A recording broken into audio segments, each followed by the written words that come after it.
pagdagok mong tiyan na.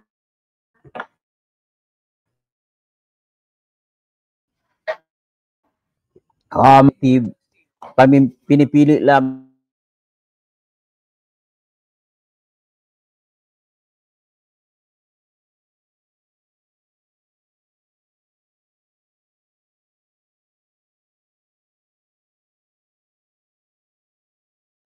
ni ngayon, ang ginawa niya, lumalabas po na gusto lamang ni Remulla po kasuhan, contractors. Tsaka iilang mga senador, mga senador lang ng kalaban ni BBM, yun ang kasuhan niya. Although talaga may kasalanan din naman, pero yun ang pinipili niya. Marami pa ibang may kasalanan dyan, kinakasuhan. Mga congressmen, 215 po sila ang pumirma laban kay Sara sa impeachment. Lahat po sila tumanggap ng flood control na proyekto, pero wala ni isa man lamang sa kanila ang kinasuhan maliban lamang kay Elizalde ko, yun lamang. Kita mo na, inupo ka dyan para kumaso ng kalaban, hindi para kumaso sa may kasalanan. Pagkatapos sinasabi mo dahil hindi mo maiwasan si Romualdez, kakasuhan mo ng gross inexcusable negligence. Saan ka makakuha ng kaso? Kaya wala namang batas na gross inexcusable negligence. Tanong ko ka, Atty. Pelayo, kung mayroong criminal case na gross inexcusable negligence. Niluloko bang mga tao eh? Dapat yan, bitayin yan eh. Patiwarek yan si Romualdez na yan eh. Isama kay BBM eh. Sila ni Saldico. Ang tawag nito, ang tawag ng iba dyan, selective justice. Ang tawag ko dyan, namimili ka lang kung sinong kasuhan mo. O ito ngayon, dahil sa pamimili mo, ay niralihan ka dyan. Kakahiya naman. Tinanggap mo pag pwesto yan. Nakakahiya ka, kapal mukha mo. Hindi ka naman kwalipikado. You're not qualified to become an ombudsman. Okay, pakinggan natin itong sinabi mo na negligence lamang ikakaso mo kay Romualdez. Kakahiya ka talaga.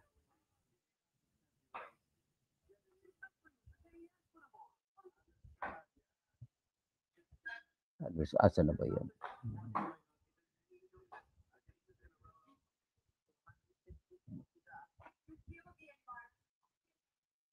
Dalang. Ito na siya.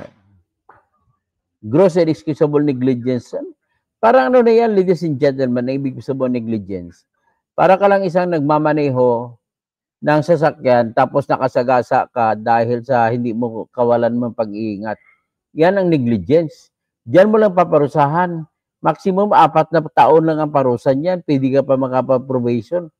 Ito pakinggan natin. Gross and excusable negligence complaint over the appointment of former ACOB Bicol Representative Zaldico as Appropriations Committee head.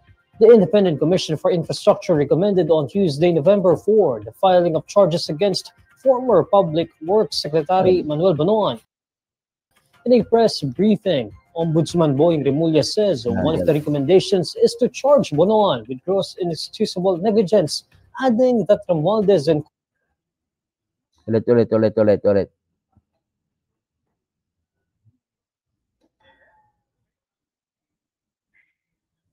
Gross and inexcusable negligence. Ulitin natin.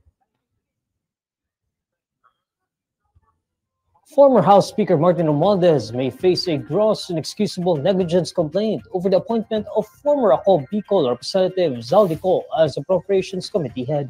The Independent Commission for Infrastructure recommended on Tuesday, November 4, the filing of charges against former Public Works Secretary Manuel Bonoan and several others. In a press briefing, Ombudsman Boying Remulla says one of the recommendations is to charge Bonoan with gross inexcusable negligence, adding that Romualdez and co. could face the same complaint. According to Remulla, walang kaso po gross and inexcusable negligence.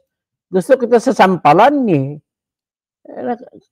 Niluloko bang taong bayan? Walang criminal case na gross and inexcusable negligence. Cases involving co showed a pattern wherein the former lawmakers allegedly coordinated with. Tapos, nagkamali ang gross and inexcusable negligence na sinasabi niya dahil daw nagkamali si Romualdez sa pagpili kay Elizaldico. Meron ba ganun? Ang bumoto kay Elizaldico magiging Appropriations Committee Chairman, yung mga kasamahan niyang congressmen. Eh di isama mo lahat ng mga congressmen na bumoto sa kanya, hindi lang si Romualdez. At isa pa, wala pong krimen na tinatawag gross and inexcusable negligence. Kubuang. Anong krimen na meron dyan? Kahiya. For lawmakers allegedly Kaya man lang yung coordinated picality with mo. some senators in crafting the final version of the national budget. On the other hand, he notes that Romualdez should be held accountable for Co's appointment since it happened under the former speaker's watch. The ombudsman points out how the government and the public Yun suffer is happened. Hoy, nakalimutan mo na, Rimulya, na may hinatid na mali-malitang pera na 35 na malita galing kay Eric Yap. Malita ng mga pera, inhatid kay Romualdez, tapos inexcusable negligence. Paano sabihin na hindi alam ni Rimulya, ni Romualdez ang nangyari kung tumanggap siya ng mali-malitang pera? Ginagawa mong bubo mga Pilipino eh. due to cost acts. Romualdez appeared before the ICI on October 14 to discuss his familiarity and personal knowledge as House Speaker regarding budget insertions and flood control projects. Co is accused of masterminding last-minute insertions and realignments in the 2025 national budget. This supposedly led to the ballooning of the Department of Public Works and Highways budget. He is also accused of receiving a cut from the funds allocated to government flood control projects. Co has denied the allegations of budget insertions and kickbacks. Ito po yan. Discuss natin ang criminal case nila. Ang criminal case po ni Romualdez, ni Co, kasama na si BBM, ay partisipante sila, sumali sila sa tinatawag na pagnanakaw ng pera ng gobyerno sa pamamagitan ng mga flood control projects. Ang partisipasyon nila ganito. Ginawa ni Elizalde Co bilang chairman ng Appropriations Committee ang paglalagay ng mga proyekto na napakarami na flood control projects. Ang ginawa nila, ang nasa isip po nila habang ginagawa pa lamang yan, ay magkakaroon sila mga substandard projects at mga ghost projects na kukunin na nila yung kanilang commission sa bawat proyekto na yan. Nakadesinyo na yan. So kung sinalaksak ni Saldico yan, ang ibig mo sabihin, hindi alam ni Romualdez kung ano yon. Tapos bakit pinirmahan ni Romualdez bilang speaker? Ibig mo sabihin, pinirma niya, hindi niya alam na kung saan ang pakay ng mga projects na yan? Kaluko naman talaga si Rimulya na to. Naging congressman ka pa, alam mo naman ang takbo talaga kalat yan. Alam mo kalakaran dyan. Tapos ibig sabihin ng pinirmahan ni Marcos, hindi niya alam kung saan papunta yung mga proyektong yan. Dami-dami kaya nun. Pwede mo magkabali, 421 na proyekto. Kabuuan nyo na sa loob ng 3 taon, 4 taon, ay 1.2 trillion pesos. Trillion ang nawawala. Hindi mo alam? Ang nakataya noong 2025 na budget is 421 billion pesos. Ibig sabihin, hindi alam, hindi mo ba alam yan, Romualdez? Pumirma ka lang na hindi mo alam. Pumirma ka bilang speaker at pumirma si Marcos bilang president. Ang binito mo lang, 29 billion lang. Nung binito mo ng 29 billion, ibig po sabihin yan, alam niya ni Atty. Pelayo na namili ka na kung alin ang tatanggalin mo. Kung namili ka kung alin tanggalin mo, ibig sabihin, alam mo namang iba na pinili mo na hindi mo tatanggalin.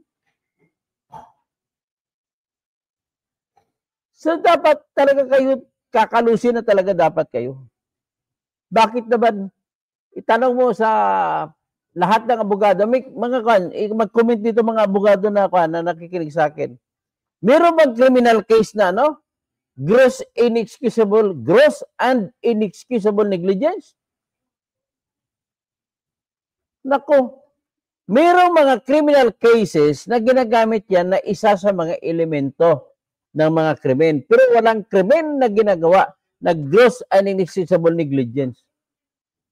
Unang-una, ang dami-daming klaseng mga trabaho, mga gawain na pwede magiging subject matter ng gross and inexcusable negligence.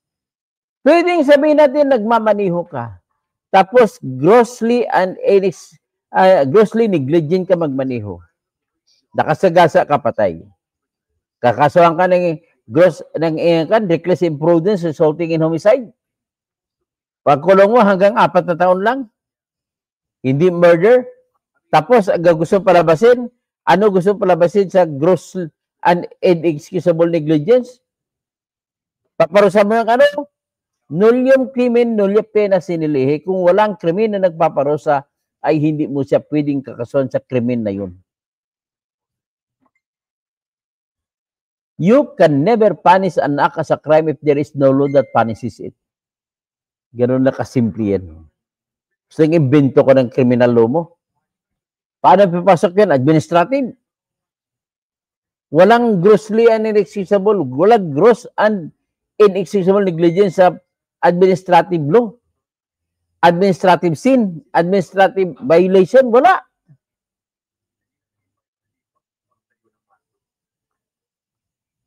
Siguro pwede ba sabihin negligence in the service of ano? Wala. Gusto mo nang palabasin? Removal from the service na iparusa mo kay Romualdez? Kaluko. O ito po, nagrally po sa kanya ang mga tao. Dilusob siya doon sa Office of the Ombudsman.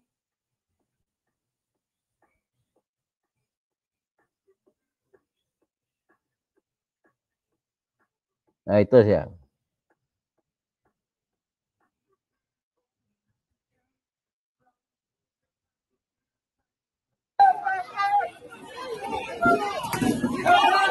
Ayan, nilotion siya sa opisina sa Ombudsman.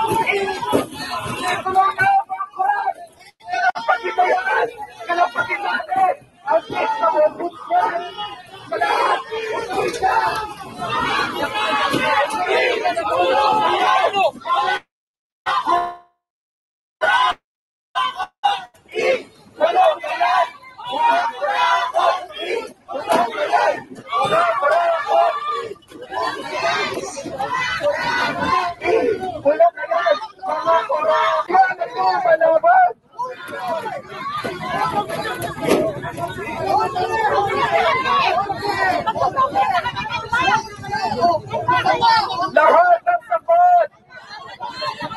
Dapat malagot!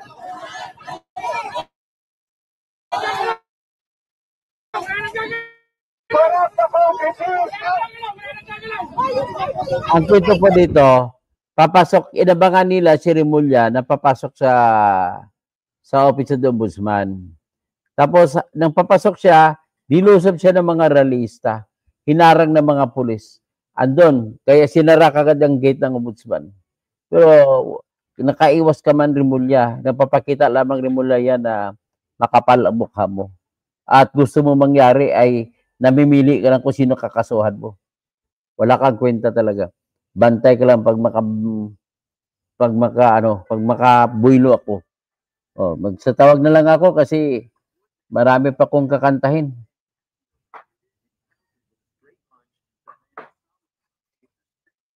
Si Gerald Calzado. Tapos Ismin. Naimbang Aldao.